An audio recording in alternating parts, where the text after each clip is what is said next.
Hi hello ನಮಸ್ಕಾರ friends, welcome back to my channel. ಇವತ್ತು ನಾನು ದೊಡ್ಡ ಮೆಣಸಿನ್ಕಾಯಿಂದ ಪಲ್ಯ ಮಾಡೋದನ್ನು ತೋರಿಸ್ತಾ ಇದ್ದೀನಿ. ಗ್ರೇವಿ ತುಂಬ ಚೆನ್ನಾಗಿರುತ್ತೆ, ಇದನ್ನು ಟ್ರೈ ಮಾಡಿ ಫ್ರೆಂಡ್ಸ್. ಹಾಗೆ ನಮ್ಮ ಚಾನಲ್ಗೆ ಇನ್ನೂ ಸಬ್ಸ್ಕ್ರೈಬ್ ಮಾಡಿಲ್ಲ ಅಂದರೆ ಪ್ಲೀಸ್ ಸಬ್ಸ್ಕ್ರೈಬ್ ಮಾಡಿ, ಹಾಗೆ ಪಕ್ಕದಲ್ಲಿರೋ ಬೆಲ್ ಐಕಾನ್ ಕೂಡ ಕ್ಲಿಕ್ ಮಾಡಿ. ಬನ್ನಿ ಮಾಡೋದು ಹೇಗಂತ ನೋಡೋಣ. ನಾನು ಕೊತ್ತಂಬರಿನ ಹಾಕ್ಕೊಳ್ತಾ ಇದ್ದೀನಿ. ಸ್ವಲ್ಪ ಕೊತ್ತಂಬರಿ ಜಾಸ್ತಿ ಹಾಕ್ಕೊಳ್ಳಿ.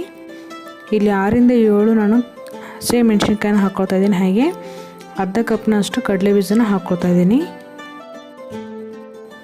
ಇಲ್ಲಿ 3 ಟೊಮೆಟೊನ ಇಲ್ಲಿ ಕಟ್ ಮಾಡಿಬಿಟ್ಟು ಹಾಕ್ಕೊಂಡಿದ್ದೀನಿ. ಹಾಗೆ 1 ಟೀ ಸ್ಪೂನ್ ಗರಂ ಮಸಾಲ, ಸ್ವಲ್ಪ ಜೀರಿಗೆ, ಸ್ವಲ್ಪ ಅರಿಶಿನ ಹಾಕಿಬಿಟ್ಟು ನುಣ್ಣಗೆ ರುಬ್ಕೊಂಡಿದ್ದೀನಿ. ಓಕೆ ಫ್ರೆಂಡ್ಸ್, ನೋಡಿ ಈ ಥರ ರುಬ್ಕೊಂಡು ಇಟ್ಕೊಂಡಿದ್ದೀನಿ ನಾನಿಲ್ಲಿ. ಇವಾಗ ದೊಡ್ಡ ಮೆಣಸಿನ್ಕಾಯಿ ಸ್ವಲ್ಪ ಫ್ರೈ ಮಾಡೋಕ್ಕಂತ ಹೇಳ್ಬಿಟ್ಟು ಇಲ್ಲಿ 1 ಟೀ ಸ್ಪೂನ್ ಅಷ್ಟು ಮಾತ್ರ ಎಣ್ಣೆನ ಹಾಕ್ಬಿಟ್ಟು ಇಲ್ಲಿ ಫ್ರೈ ಮಾಡ್ಕೊಳ್ತಾ ಇದ್ದೀನಿ.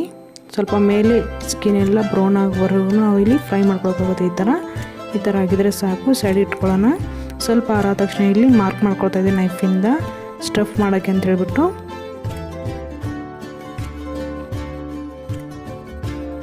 ಈ ಥರ ಮಾಡಿಬಿಟ್ಟು ಸ್ಟಫ್ ಮಾಡ್ಕೊಳಕ್ಕಾಗುತ್ತೆ. ನಾವು ಏನು ಕಡಲೆ ಬೀಜದ ಮಸಾಲ ಮಾಡಿ ಇಟ್ಕೊಂಡಿದ್ವಲ್ಲ, ಅದನ್ನು ಇವಾಗ ಸ್ಟಫ್ ಮಾಡ್ಕೊಳ್ತಾ ಇದ್ದೀನಿ. ಫ್ರೆಂಡ್ಸ್, ಇದು ತುಂಬ ಚೆನ್ನಾಗಿರುತ್ತೆ. ಬಿಸಿಯಾಗಿರೋ ರೈಸ್ ಜೊತೆ ತುಂಬ ಚೆನ್ನಾಗಿರುತ್ತೆ ಕಾಂಬಿನೇಷನು. ಹಾಗೆ ಚಪಾತಿ ಜೊತೆ ಕೂಡ ನೀವು ಟ್ರೈ ಮಾಡ್ಕೊಳ್ಬೋದು, ತುಂಬ ಚೆನ್ನಾಗಿರುತ್ತೆ. ಟ್ರೈ ಮಾಡಿ ಒಂದ್ಸಲ ಇದನ್ನು.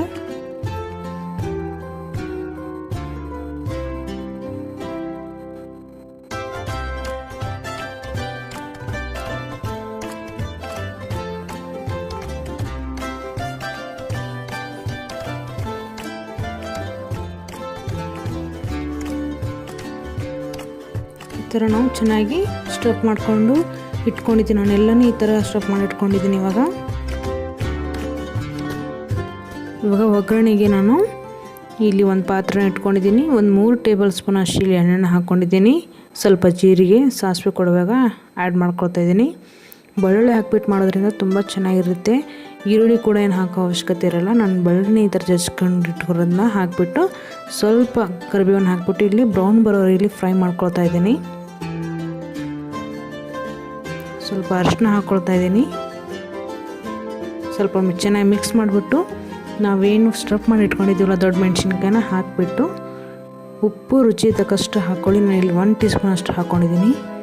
ಹಾಕಿಬಿಟ್ಟು ಇವಾಗ ನಾನು ಪೇಸ್ಟ್ ಮಾಡ್ಕೊಂಡಿದ್ವಲ್ಲ ಕಡಲೆ ಬೀಜದನ್ನು ಹಾಕಿಬಿಟ್ಟು ಮಿಕ್ಸ್ ಮಾಡ್ಕೊಂಡಿದ್ದೀನಿ. ಅದಕ್ಕೆ 1 ಗ್ಲಾಸ್ ಅಷ್ಟು ಇಲ್ಲಿ ನೀರನ್ನ ಆ್ಯಡ್ ಮಾಡ್ಕೊಳ್ತಾ ಇದ್ದೀನಿ. ನಿಮಗೆ ತಿಕ್ನೆಸ್ ಎಷ್ಟು ಬೇಕಾಗುತ್ತೆ ಅಷ್ಟು ನೋಡಿಬಿಟ್ಟು ನೀರನ್ನ ಆ್ಯಡ್ ಮಾಡ್ಕೊಳ್ಳಿ. 10 ನಿಮಿಷ ಲೋ ಫ್ಲೇಮಲ್ಲಿ ನಾನು ಕುಕ್ ಮಾಡ್ಕೊತೀನಿ. ಓಕೆ ಫ್ರೆಂಡ್ಸ್, ನೋಡಿ ಒಂದು 10 ನಿಮಿಷ ಆಗಿದೆ. ಎಷ್ಟು ಚೆನ್ನಾಗಿದೆ ಅಂತ ಹೇಳ್ಬಿಟ್ಟು ಚೆನ್ನಾಗಿ ಕುಕ್ ಆಗಿದೆ ಇದು. ಪ್ಲೀಸ್ ಈ ರೆಸಿಪಿನ ಟ್ರೈ ಮಾಡಿ ಮನೆಯಲ್ಲಿ. ನೋಡಿ ಎಷ್ಟು ಚೆನ್ನಾಗಿದೆ. ರೈಸ್ ಜೊತೆ ತುಂಬ ಚೆನ್ನಾಗಿರುತ್ತೆ. ಇದನ್ನು ಪ್ಲೀಸ್ ಟ್ರೈ ಮಾಡಿ. ಈ ವಿಡಿಯೋ ಇಷ್ಟ ಆಗಿದರೆ ಪ್ಲೀಸ್ ಲೈಕ್ ಮಾಡಿ, ಶೇರ್ ಮಾಡಿ, ಕಮೆಂಟ್ ಮಾಡೋದು ಮಾತ್ರ ಮಿಸ್ ಮಾಡಿಕೊಡಿ. Thank you so much for watching.